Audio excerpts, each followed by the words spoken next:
The bad news. When news of his mother's death had arrived, Refo had had no one to turn to save family. He was devastated, of course, and he could not help himself but to think of the easiest of escapes, in fact, his own death, a bloody suicide.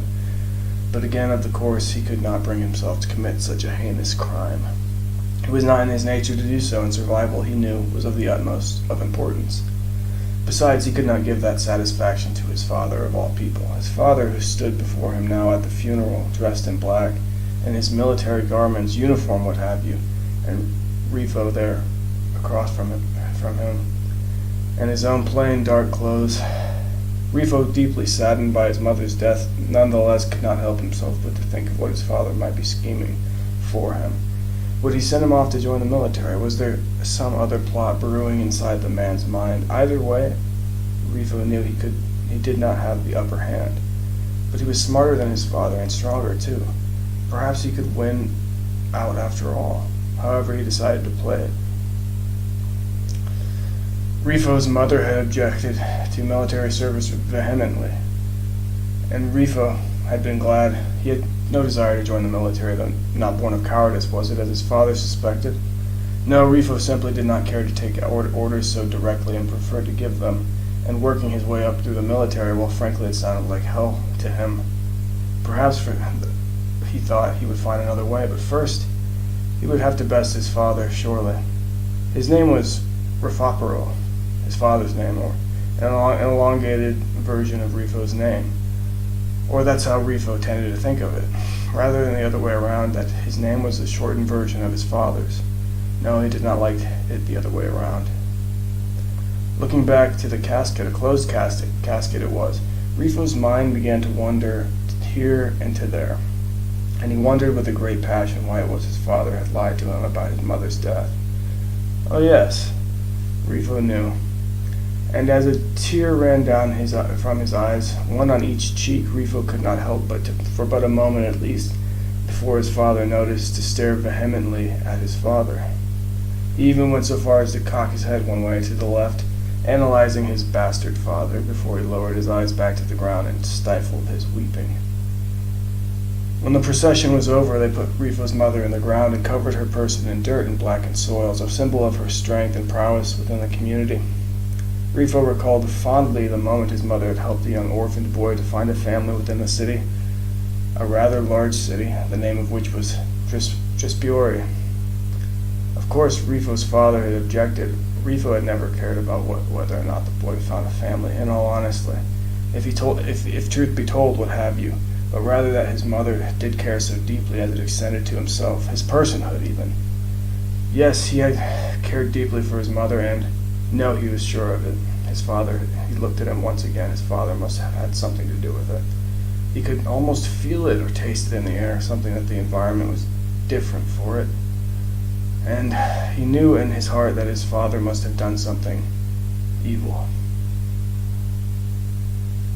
But what had his incentive been? To kill his mother, of course, if that's what he did do. What had been his incentive? Uncertain, Refo pondered the thought a moment before placing it in the back of his mind as he watched them, the funeral processors, place his mother in the earth and cover her. In no time, surely she was gone, but Refo had already walked away. His father now as well, nowhere to be found.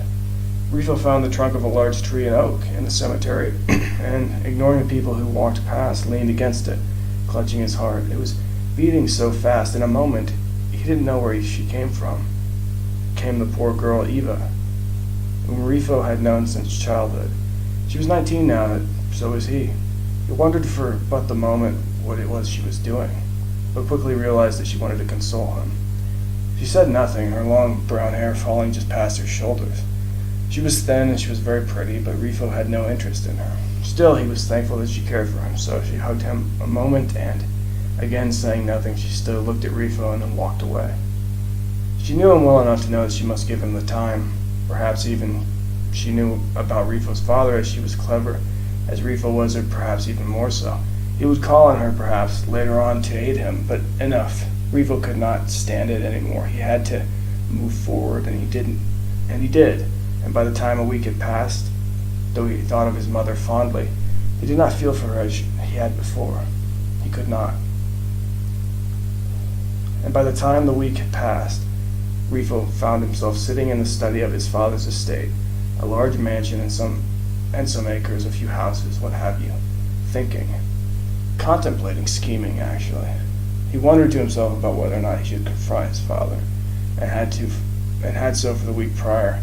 And though he had decided not to, at least not immediately, he had also decided that it would be wise to say something to his father. What he was not sure, as he did not want to cause suspicion.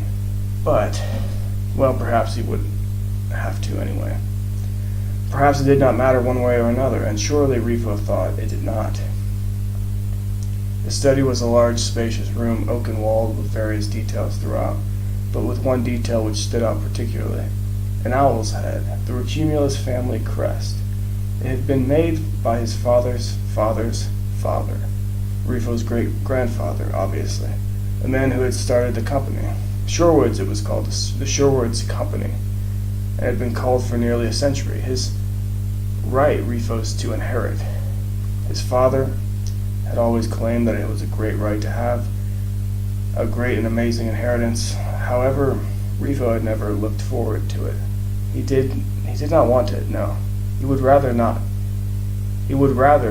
mind to be something lesser, perhaps, than to take a wife somewhere outside the city. Once even he had expressed this thought to his father. Of course, it had not been received very well. Thinking of these things, Refo grew suddenly tired. He yawned in a fire burning low in the fireplace, as above stood the family crest, the owl ever watching. He grew calm and still as he nodded off sorely to sleep. When he awoke, he noted that the fire had diminished to but embers, and noted as he searched the room from the large oaken chair in which he sat that it had grown dark, and that night had indeed befallen him. In fact, the only two things visible were, of course, the embers within the fireplace and the Rocumulus owl's head, the family crest. Only barely so was it visible, the owl's head, but nonetheless it stared darkly down at Refo as it sat across the room from him, a distance away. He wondered again, this time for but a moment, what did the owl's head mean? Ominously it looked at him as if to tell him, but wordlessly, and as obviously it could not speak to him. He wished it could just say what it meant to say, that thought or the idea or the feeling, whatever the owl did represent, would come to him and enter his mind. It did not, however, come to him, not that night. Perhaps Refo thought he would return to his quarters. The servants, as they always did, would have lit the halls with candles here and there in a very orderly fashion, along the various candle nooks within the mansion, as the Rocumulus estate and mansion were always bright, despite its gray exterior. Of course, bright simply meant dim. At least in this place where Refo lived, in this city, as nothing therein was anything more than that. It was a sorrowful place, indeed. For some, and for others, he supposed it was a home, though he had never felt that way, not actually. At the end of his thinking, relentless as it was, it had ceased for the night. Refo did decide to return to his quarters, where he fell into his bed and fell too calmly to sleep.